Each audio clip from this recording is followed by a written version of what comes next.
Hello friends, welcome back to SA academy. तो आज मैं आप लोगों के सामने लेकर आई हूँ इंटेलेक्चुअल प्रॉपर्टी राइट्स का एक बहुत इंपॉर्टेंट लेक्चर जो आप लोगों को आने वाले आपके एग्जाम्स में बहुत ज़्यादा यूज़फुल रहने वाला है।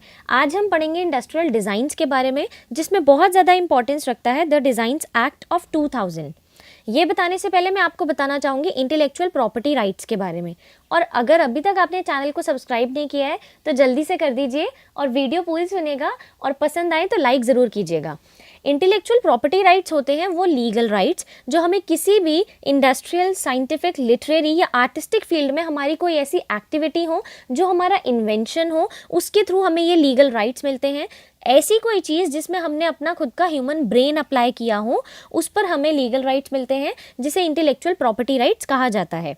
आज के टाइम पे देखा जाए तो इंटेलेक्चुअल प्रॉपर्टी राइट्स करेंसी से भी ज़्यादा इंपॉर्टेंट है। अब मैं आपको बताती हूँ डिज़ाइन के बारे में। आज के टाइम पे इंडिया में डिज़ाइन को रूल करने वाला एक मेन इंपॉर्टेंट डिज़ाइन लॉ है जो है द डिज़ाइंस एक्ट ऑफ 2000। इससे पहले हमारे पास द डिज़ाइंस एक्ट ऑफ 1911 था, बट उसमें कुछ ज़्यादा नेसेसरी अमेंडमेंट्स करने की ज़रूरत थी क्योंकि एडवांसमेंट हो गया था, टेक्नोलॉजी बहुत ज़्यादा बढ़ती जा रही है, चेंजेस आते जा रहे हैं मॉडर्नाइजेशन की वजह से, तो न्यू एक्ट लाने की ज़रूरत थी, जिसके चलते डिज़ाइंस एक्ट ऑफ 2000 लाया गया, जिसमें यह बताया गया है कि डिज़ाइन एक बहुत ज़्यादा इंपॉर्टेंट और इफेक्टिव टूल है इंटेलेक्चुअल प्रॉपर्टी में। और डिज़ाइन जो है वो एप्लीकेबल हो सकता है किसी भी आर्टिकल पे, चाहे वो आर्टिकल आर्टिफिशियल हो, चाहे वो नेचुरल हो, चाहे पार्टली आर्टिफिशियल हो, चाहे पार्टली नेचुरल हो, वो हर एक आर्टिकल पे अप्लाई किया जा सकता है। ऐसी कोई चीज़ जो डिस्प्ले की जा सकती हो, जो दिखती हो, लाइन हो, इमेज हो, कॉन्फ़िगरेशन हो, कोई भी ऐसी चीज़ हो, उसे हम डिज़ाइन बोल सकते हैं, जिसका एक ऑब्जर्वर के माइंड पे अलग ही इंप्रेशन हो और उस इंप्रेशन से हम उस पर्टिकुलर आर्टिकल की अपीयरेंस के बारे में जज कर सकते हो, उस आर्टिकल की इंडिविजुअलिटी को हम जज कर सकते हैं, तो वो होता है डिज़ाइन। अब आइए आगे देखते हैं। डिज़ाइन बेसिकली जो है वो फिजिकल अपीयरेंस की बात करता है। ऑलराइट, हमें देखना है brief introduction related to the international treaties and conventions. इसको हम लिंक करेंगे इवोल्यूशन ऑफ इंटरनेशनल डिज़ाइंस से, जो इंडस्ट्रियल फील्ड में जो डिज़ाइंस का इन्वेंशन हुआ है, डिज़ाइंस को जो इवॉल्व किया गया है वो कैसे किया गया है। डिज़ाइंस जो है वो इंटेलेक्चुअल प्रॉपर्टी में बहुत ज़्यादा इंपॉर्टेंस रखते हैं क्योंकि हमने अपने स्किल से, लेबर से, अपने ह्यूमन ब्रेन को अप्लाई करके एक डिज़ाइन को प्रोड्यूस किया है। जो कोई भी प्रोड्यूसर होता है वो अपने आर्टिकल्स के ऊपर वो डिज़ाइन दिखाने की कोशिश करता है। ये जो डिज़ाइन है ये हमारे पास नहीं है सिर्फ डिज़ाइन से रिलेटेड लॉ, ये इंग्लिश पार्लियामेंट से भी हम ट्रेस कर सकते हैं क्योंकि वहाँ से ये स्टार्ट किया गया है। Just because the one who is manufacturing the goods, उसे इतनी तो प्रोटेक्शन मिलनी चाहिए कि उसने अगर कोई गुड के ऊपर अपना कोई डिज़ाइन बनाया है तो उस डिज़ाइन के ऊपर उसकी पूरी पूरी लीगल मोनोपोली हो। तो ये जो डिज़ाइंस लॉ होते हैं इनके अकॉर्डिंगली जो भी बंदा प्रोड्यूसर होता है उसको अपने डिज़ाइन के ऊपर लीगल लॉ से ग्रांट की हुई मोनोपोली मिलती है। पहले जब इंग्लिश पार्लियामेंट में ये स्टार्टिंग हुई तो वहाँ पे एक एक्ट बनाया गया, the copyright in designs act 1839 में, और वहाँ पे ये डिसाइड किया गया कि जो भी प्रोड्यूसर होगा उसे इस तरीके से मोनोपोली दे दी जाएगी, और पर ये 3 इयर्स तक के पीरियड के लिए डिसाइड किया गया। बट उसके बाद धीरे धीरे जो और लॉज में इवोल्यूशन आता गया और इसको चेंजेस करने की बात की गई, तो अभी है the copyright designs patent act of 1988। इसके चलते वहाँ पे और ज़्यादा लेजिस्लेशंस आ गई हैं और काफ़ी ज़्यादा प्रोविजंस आ गए हैं आज के टाइम पे डिज़ाइंस को प्रोटेक्ट करने के लिए। इंडिया में जो पहली लेजिस्लेशन आई है इंडस्ट्रियल डिज़ाइंस की प्रोटेक्शन के लिए वो थी the patents and designs protection act 1872, जिसको बहुत ज़्यादा चलन में लाया गया था। बट इससे पहले हमारे पास एक और एक्ट था 1859 का, जिसे हमारे गवर्नर जनरल ने पास किया था, और उन्होंने काफ़ी सारे प्रिविलेजेस दे दी थी इसमें हमारे इन्वेंटर्स को, और उन्हें काफ़ी ज़्यादा प्रोटेक्शन दे दिया गया था। बट जो 1872 का एक्ट आया, 1872 के एक्ट को लाना ज़रूरी था क्योंकि इसमें काफ़ी सारी नई चीज़ें आ गई थी, जो ओरिजिनलिटी, न्यू डिज़ाइन के ऊपर, एप्लीकेशन ऑफ डिज़ाइन के ऊपर काफ़ी सारी बातें करनी थी जो बहुत ज़्यादा ज़रूरी हो गई थी, और वो 1872 के एक्ट में की गई। अब जो डिज़ाइन था उसे एक सेपरेट प्रोटेक्शन देना काफ़ी ज़्यादा ज़रूरी था, इसीलिए the patents and design act of 1911 लाया गया, जिसमें इंडस्ट्रियल डिज़ाइन को और ज़्यादा प्रोटेक्शन दी गई। धीरे धीरे करके काफ़ी सारे एक्ट्स आए और उसके बाद आया द डिज़ाइन एक्ट ऑफ 1911। यहाँ पे डिज़ाइंस को और प्रोटेक्ट किया गया, प्रोविजंस लाए गए डिज़ाइन से रिलेटेड, और कॉन्टिन्यूड रहा इसकी गवर्नेंस में काफ़ी समय तक। इंडिया ने इसी एक्ट के अकॉर्डिंगली डिज़ाइंस को प्रोटेक्ट किया। बट क्योंकि हमें काफ़ी सारे इंप्रूवमेंट्स चाहिए थे, जैसे फॉर एग्जांपल हमने ये न्यू एक्ट हम क्यों लाए 2000 वाला, क्योंकि हमें आर्टिकल, डिज़ाइन, ओरिजिनलिटी, इन सब डेफिनेशंस के स्कोप को काफ़ी ज़्यादा वाइडन करना था। हमें पब्लिकेशन के रिलेटेड जो प्रोविजंस थे उनको काफ़ी ज़्यादा वाइडन करना था। कंट्रोलर की, एग्जामिनर्स की और डेलीगेशन ऑफ पावर्स को काफ़ी ज़्यादा वाइडन करना था। हमें ऐसी कुछ पावर्स इनकॉर्पोरेट करनी थी जो कंट्रोलर के पास बढ़ाई जा सके। हमें प्रोविजंस लाने थे नॉन रजिस्ट्रेबल डिज़ाइन से रिलेटेड। तो ऐसी बहुत सारी चीज़ें थी जो 2000 वाले एक्ट में लाने की ज़रूरत थी और जो चीज़ें 1911 वाले एक्ट में नहीं थी, इसीलिए ये चेंजेस किए गए। और आज के टाइम पे इंडिया जो है वो 2000 वाले एक्ट के अकॉर्डिंगली ही चलता है और सारे डिज़ाइंस को प्रोटेक्शन इसी एक्ट के अंडर मिलता है। उसके बाद क्या हुआ कि इंडिया जब WTO का मेंबर बना 1995 में, तो उसके अकॉर्डिंगली जो पहले हमारा एक्ट बना था the patent and design act of 1911, उसे रिपील कर दिया गया और उसके बाद 2000 वाला एक्ट इनैक्ट किया गया और यही बोला गया कि आज के टाइम पे जो डिज़ाइन लॉ है इंडिया में वो ट्रिप्स मिशन के अकॉर्डिंगली इसी से चलेंगे।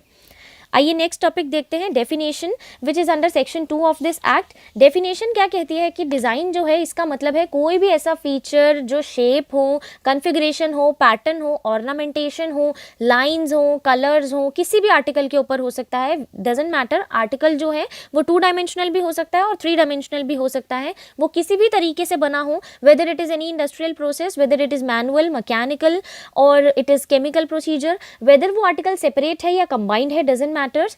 तो ऐसी काफ़ी सारी चीज़ें बताई गई जिससे हम ये बता सकते हैं कि एक डिज़ाइन क्या होता है। अब इसके साथ साथ ऐसी भी कुछ चीज़ें बताई गई सेक्शन 2D में जिसके अकॉर्डिंगली क्या चीज़ ऐसी है जो एक डिज़ाइन में इंक्लूड नहीं होनी चाहिए। मैं बताती हूँ आपको, एनी मोड और प्रिंसिपल ऑफ कंस्ट्रक्शन, ये एक डिज़ाइन की डेफिनेशन में इंक्लूड नहीं होता। तो कोई भी डिज़ाइन जिसमें प्रिंसिपल ऑफ कंस्ट्रक्शन मतलब मोड, तरीका ऑफ कंस्ट्रक्शन बताया गया है, वो डिज़ाइन के अंडर नहीं आता। Anything which is any mechanical device, mechanical device कोई भी है वो डिज़ाइन के अंडर नहीं आएगा। Any trademark, any property mark, any artistic work, ये सब भी डिज़ाइन के अंडर नहीं आते। तो 2D कहता है कि कोई भी शेप, कन्फिग्रेशन, पैटर्न, ऑर्नामेंटेशन कुछ भी हो वो डिज़ाइन होता है। बट ये जो डिज़ाइन के बारे में बातें आपको बताई हैं कि डिज़ाइन में क्या क्या इंक्लूड नहीं करता, ये हर आर्टिकल पे अप्लाई करता है, वेदर इट इज़ 2 डायमेंशनल और it is 3 dimensional, her form पे अप्लाई करता है। बस सिंपल सी बात इतनी है कि जो भी आर्टिकल है वो विजिबल होना चाहिए, वो एक आई से, एक नेकेड आई से जज किया जा सके। इट शुड बी विजुअल, ठीक है। तो वो जब ऐसी विजुअल इंटरप्रिटेशन हो सकती है किसी चीज़ की, तो उसे हम डिज़ाइन मानते हैं। The very next thing is essential of design. एक डिज़ाइन को होने के लिए उसमें क्या क्या क्वालिटीज़ होनी चाहिए। डिज़ाइन जो है वो न्यू और ओरिजिनल होना चाहिए। न्यू और ओरिजिनल से मतलब है कि वो एक ऐसा पैटर्न, ऐसी शेप, ऐसा कन्फिग्रेशन और ऐसी ऑर्नामेंटेशन होनी चाहिए जो आप अपने आर्टिकल पे अप्लाई कर रहे हो बट वो पहले कभी भी अप्लाई नहीं हुआ है, इंडिया में भी नहीं, इंडिया से बाहर भी नहीं। Second point is the same thing, it is not published in India and it has not published in any other country before। अगर ऐसा है तो आपका डिज़ाइन जो है क्वालिफाई करता है और उसको रजिस्टर कर दिया जाएगा। The very next thing is, ऐसा इसलिए है वैसे क्योंकि पब्लिकेशन बहुत ज़्यादा इंपॉर्टेंट होती है, क्योंकि पब्लिकेशन बहुत इंपॉर्टेंट है, एक स्पेसिफिक चीज़ है। वैसे पब्लिकेशन की कोई स्पेसिफिक डेफिनेशन 2000 वाले एक्ट में नहीं दी गई है, ना ही 1911 वाले एक्ट में थी। बट क्योंकि पब्लिकेशन एक बेसिक नींव होती है जिसके बेसिस पे हम आगे डिसाइड कर सकते हैं कि वो एक्ट कहाँ का है। तो whether it has been discovered in India और आउट ऑफ इंडिया, ऐसा नहीं होना चाहिए कि आप उस डिज़ाइन को रिपीट करें। The third important essential is appeals to eye. ये बहुत इंपॉर्टेंट क्राइटेरिया है कि जब अगर आप चाहते हो कि आपका डिज़ाइन रजिस्टर किया जाए तो उसमें एक इंपॉर्टेंट फीचर होना चाहिए कि वो विजिबल होना चाहिए, वो आई कैची हो, एटलीस्ट वो हम अपनी नेकेड आई से उसे देख सकें। It should be appealable to our eyes, ऐसा आर्टिस्टिक वर्क आपका होना चाहिए। All right, the very next thing is registration of design. अब हमने अपना डिज़ाइन बनाया है तो उसे रजिस्टर तो करवाएंगे, ये सेक्शन 4 में कर सकते हैं हम, डिज़ाइन एक्ट ऑफ 2000 में। सेक्शन 4 के अकॉर्डिंगली मैंने अभी आपको पीछे कुछ एसेंशियल्स बताए हैं डिज़ाइन के लिए, वो ही एसेंशियल सेक्शन 4 में रजिस्ट्रेशन के लिए लागू होते हैं कि एक डिज़ाइन को अगर आपको रजिस्टर कराना है, it should be new and original, it should not be previously published in India और anywhere in the world, design जो है it must be significantly distinguishable. कोई भी नॉन डिज़ाइन या अननोन डिज़ाइन जो है उसके कॉम्बिनेशंस के साथ आपका जो डिज़ाइन है वो डिस्टिंग्विशेबल हो, सेम ना हो, आइडेंटिकल ना हो। The very important thing is कि आपके डिज़ाइन में कोई भी ऐसा स्कैंडलस या ऑब्सीन मैटर ना हो, अदरवाइज उसे रजिस्टर नहीं किया जाएगा। अब इसके बाद इंपॉर्टेंट पार्ट आता है प्रोसीजर ऑफ रजिस्ट्रेशन। क्या प्रोसीजर है जिसे हम रजिस्ट्रेशन के लिए फॉलो करेंगे, ये आता है सेक्शन 5 to 10 के अंडर, और इसमें रूल्स आते हैं 11 to 25 ऑफ डिज़ाइन रूल्स। 2001 में डिज़ाइन रूल्स बनाए गए थे जिसके अकॉर्डिंगली ये रूल्स हैं जिन्हें फॉलो किया जाता है प्रोसीजर में। कोई भी पर्सन अगर क्लेम कर रहा है कि भाई मैंने एक नया और ओरिजिनल डिज़ाइन बनाया है और ये आज से पहले कभी भी हमारी कंट्री में या बाहर की किसी कंट्री में पब्लिश नहीं हुआ है, और ये जो है पब्लिक मोरालिटी और पब्लिक ऑर्डर के भी अंदर है, मैंने ढंग से बनाया है, तो आप इसको प्लीज़ रजिस्टर कर दीजिए। उसे ये सारे पर्टिकुलर्स लेकर के कंट्रोलर के पास जाना पड़ेगा कि आप मेरे इस डिज़ाइन को रजिस्टर कर दीजिए। इसके लिए हमने रजिस्ट्रेशन की हुई है, एक गुड्स क्लासीफाई करके हमने 32 क्लासेस बनाई हुई हैं which comes under third schedule to design rules of 2001। तो ये जो 32 क्लासेस हैं इनके अंडर आपका जब गुड आ जाता है तो उसे क्लासीफाई करके उसके अंदर और रजिस्टर कर दिया जाता है। रूल 12 जो है डिज़ाइन रूल ऑफ 2001 वो ये कहता है कि हमारा जो भी डिज़ाइन हो वो हमारी नोवेल्टी के लिए हो, वो हमारी नोवेल्टी के अकॉर्डिंग हो। नोवेल्टी का क्या मतलब है? क्वालिटी ऑफ बीइंग न्यू, वो न्यू हो, डिफरेंट हो। मतलब अगर आप एक बुक शेल्फ बना रहे हैं तो उसकी शेप, उसकी कॉन्फ़िगरेशन में आपकी नोवेल्टी हो, मतलब वो आपके अकॉर्डिंगली न्यू और डिफरेंट हो, उसकी क्वालिटी अलग हो। ठीक है, जब आप कोई फुटबॉल बना रहे हैं, फुटबॉल पे आप कोई अलग पैटर्न बना रहे हैं तो उस पर आप नोवेल्टी क्लेम कर सकें कि वो न्यू है, वो डिफरेंट स्टाइल है, ऐसा पहले कभी नहीं हुआ है। तो ये मेन चीज़ है जो हम प्रोसीजर में चेक करते हैं। अगर आप ऐसे हमने अपना रजिस्टर करने के लिए दिया डिज़ाइन, और अगर हमें लगता है कि नहीं हमारी एप्लीकेशन को जो है गलत तरीके से रिजेक्ट किया गया है और कंट्रोलर जो है हमारी एप्लीकेशन को रिफ्यूज़ कर रहा है बिना ऐसी रीज़न के, तो जो भी एग्रीव्ड पर्सन है वो हाई कोर्ट में भी अपील कर सकता है। ऐसी बहुत सारी अपील्स पहले आ चुकी हैं और बहुत सारे केसेस में आ चुकी हैं, यूनाइटेड नेशन ऑर्गेनाइजेशन के पास भी और इंडिया की गवर्नमेंट के पास भी काफ़ी सारे ऐसे डिज़ाइन से रिलेटेबल कंप्लेंट्स आ चुकी हैं और इनको एंटरटेन किया जाता है क्योंकि जो रजिस्ट्रेशन है आपके डिज़ाइन की वो कुछ पीरियड तक के लिए वैलिड होती है, या तो वो 10 ईयर्स तक के लिए वैलिड होती है और उसके बाद उसे आगे भी एक्सटेंड किया जा सकता है 5 ईयर्स तक के लिए। तो प्राइमा फेसाई आपका एक ही मोटिव होना चाहिए कि हमारा जो डिज़ाइन है वो पहले कभी यहाँ पे नहीं लाया गया है और हम ओरिजिनलिटी के साथ अपना डिज़ाइन लेकर के आए हैं। अगर हम इस प्रोसीजर के साथ चलते हैं तो हमारा डिज़ाइन सक्सेसफुली रजिस्टर हो सकता है। The very next thing is cancellation of registration of design. अब अगर आपने रजिस्ट्रेशन के लिए अप्लाई कर दिया है तो ऐसा भी तो हो सकता है ना कि कैंसिल हो जाए। कैंसिल होने के लिए हमारे पास क्या क्या ग्राउंड्स हैं कि एक तो ये देखा जाता है कि अगर आपका डिज़ाइन यहाँ पे पहले प्रीवियसली रजिस्टर्ड है इंडिया में तो वो कैंसिल कर दिया जाएगा उसकी रजिस्ट्रेशन। सेकेंडली, इंडिया में नहीं, इंडिया से बाहर किसी कंट्री में अगर रजिस्टर हो चुका है तो भी कैंसिल कर दिया जाएगा। The very next thing and very important कि डिज़ाइन जो है आपका वो न्यू ही नहीं है, ओरिजिनल ही नहीं है, तो भी आपका डिज़ाइन कैंसिल कर दिया जाएगा। एंड रजिस्ट्रेबल ही नहीं है, रजिस्ट्रेबल ही नहीं है तो उसमें आप ये चीज़ ले सकते हो कि या तो वो डिज़ाइन की डेफिनेशन के अंडर आता ही नहीं है या फिर हो सकता है ऑब्सीन या स्कैंडलस मैटर हो डिज़ाइन का, इसीलिए वो रजिस्ट्रेबल काउंट ही नहीं किया जाएगा। ऑलराइट, तो ये जो डिज़ाइन के सारे जो ग्राउंड्स हैं जिनके बेसिस पे हम ये डिसाइड कर सकते हैं कि कैंसिल हो सकता है या नहीं, ये सेक्शन 19 के अंडर आते हैं। अब इसमें हमारे पास एक बहुत इंपॉर्टेंट केस लॉ है, emperor food products versus Ashok biscuits work and others. ये 1973 का केस लॉ है। इसमें अपीलेंट और रिस्पोंडेंट दोनों बिस्किट मेकर्स हैं। अब इसमें जो अपीलेंट है वो उनकी एम्प्रो फूड प्रोडक्ट की फैक्ट्री है और उनके पास जो है एक डिज़ाइन है उनका AF जो अपने बिस्किट्स के बीच में वो लगाते हैं और उनका डिज़ाइन रजिस्टर्ड है। उनका कहना ये है कि जो रिस्पोंडेंट है अशोक बिस्किट वर्क्स, इनका जो डिज़ाइन होना चाहिए था ये AB होना चाहिए था, बट इन्होंने हमारा सिमिलर बनाने के लिए AP बना लिया जिसका इनकी कंपनी के नाम के साथ भी कोई लेना देना नहीं है। तो इन्होंने हमारी पायरेसी करी है और उन्होंने सूट फाइल किया कि आप इसके ऊपर इंजंक्शन लगाओ कि ये डिज़ाइन ये आगे यूज़ ना कर सके और इसके ऊपर स्टॉप लगाओ क्योंकि इसने हमारी चीटिंग करी है। बट आंध्र प्रदेश हाईकोर्ट ने ये देखा कि रिस्पोंडेंट ने तो ऐसा कोई काम किया ही नहीं है जिससे उसके डिज़ाइन को कैंसिल किया जा सके, और इंजंक्शन किस बेसिस पे लगाया जाएगा? अगर डिज़ाइन सेम होता तो इंजंक्शन लगा भी सकते थे, बट ऐसा कुछ था ही नहीं, तो इसीलिए इंजंक्शन नहीं लगाया गया और डिफेंस कैंसिल कर दिया गया और जो डिज़ाइन जिसका था उसे ही कंटिन्यूड रखने को कहा गया। Next important thing is piracy of registered design. Piracy का क्या मतलब होता है? मतलब अगर कोई भी डिजाइन है जो पहले कोई इंसान बना चुका है, वो किसी और से रिलेटेड है, आप उस डिजाइन को, उस रजिस्टर्ड डिजाइन को अपने प्रोडक्ट के सेल के पर्पस के लिए, अपने आर्टिकल के लिए यूज कर रहे हो without the consent of registered proprietor, अगर आप ऐसा करते हो तो आप अनऑथराइज्ड, अनलॉफुल तरीके से उस डिजाइन को आगे कॉपी कर रहे हो, जिसे पायरेसी का नाम दिया जाता है। पायरेसी का को हम एनालाइज करते हैं सेक्शन 22 के अंडर, जिसमें यह बोला गया है कि अगर आप अपने सेल के पर्पस के लिए किसी और का डिजाइन अपने आर्टिकल के ऊपर अप्लाई करते हैं तो यह अनलॉफुल है। अगर आप कोई ऐसे without consent of registered proprietor आप उस आर्टिकल को आगे सेल करने के लिए यूज करते हैं या फ्रॉडुलेंट तरीके से आप उस डिजाइन को यूज करते हैं, तो आप अनलॉफुल काम कर रहे हैं। अगर आप इस काम में पढ़ते हैं, अगर आप इस चीज में, इस सेक्शन के अंडर आप यहाँ पे कॉन्ट्रावीन कर रहे हैं, तो आप लाइबल होंगे। आपको रजिस्टर्ड प्रोप्राइटर को उस डिजाइन के लिए कॉम्पनसेट करना पड़ेगा। आपको उसको 25,000 तक के जो डैमेजेस होते हैं वो आपको पे करने पड़ेंगे। इन डैमेजेस को आगे डिसाइड किया जाता है, ये एक्सीड भी कर सकते हैं, but these damages shall not exceed ₹50,000। और एक चॉइस होती है रजिस्टर्ड प्रोप्राइटर के हाथ में कि अगर उनको इंजंक्शन लगवाना है या उनको डैमेजेस लेने हैं। सपोज जो कोर्ट है या कंट्रोलर है, उन्होंने डैमेजेस को अप्रूव कर दिया है कि आप डैमेजेस ले लीजिए, तो माइंडेड इंजंक्शन नहीं मिल सकता। फिर अगर रजिस्टर्ड प्रोप्राइटर चाहते हैं कि इंजंक्शन लगाया जाए तो इंजंक्शन ही मिलेगा, फिर पैसे नहीं मिलेंगे, और अगर पैसे चाहिए तो फिर इंजंक्शन नहीं लगेगा। ये रजिस्टर्ड प्रोप्राइटर की अपनी फ्री चॉइस होती है, वो इसमें क्या करना चाहते हैं। इसमें बहुत इंपॉर्टेंट केस लॉ है, एम.ए. करीम वर्सेस एम यासीम, ये 1934 का केस लॉ है, जिसमें कंडीशंस दी गई थी कि आप किसी के डिज़ाइन को अगर कैसे कैसे यूज़ करते हैं। जैसे मैंने आपको बताया कि आप किसी के डिज़ाइन को अपने पर्पस के लिए आगे इनेबल कर रहे हैं, आप उसकी सेल कर रहे हैं, आप पायरेटेड आर्टिकल को आगे without consent of registered proprietor बेच रहे हैं, उसे पब्लिश कर रहे हैं या एक्सपोज कर रहे हैं, तो ये सारी चीज़ें जो होती हैं ये पायरेसी में आती हैं, और ये कंडीशंस इस केस के अंडर दी गई थी।